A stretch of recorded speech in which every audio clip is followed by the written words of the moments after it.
Grabe oh. Crunchy na crunchy ang magandang araw sa ating lahat dyan.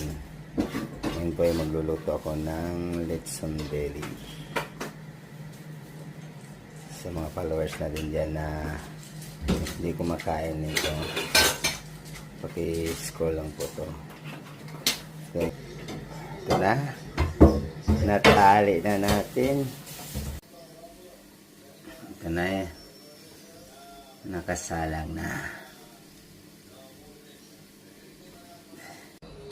Ito na guys. Tapos na yung roast sa oven. So sasalang ko pa to sa turbo para crispy talaga siya. Lalagutok to siya mamaya. Ito na yung lechon natin, naka-turbo na. Lapit na ito maluto. So guys, luto na.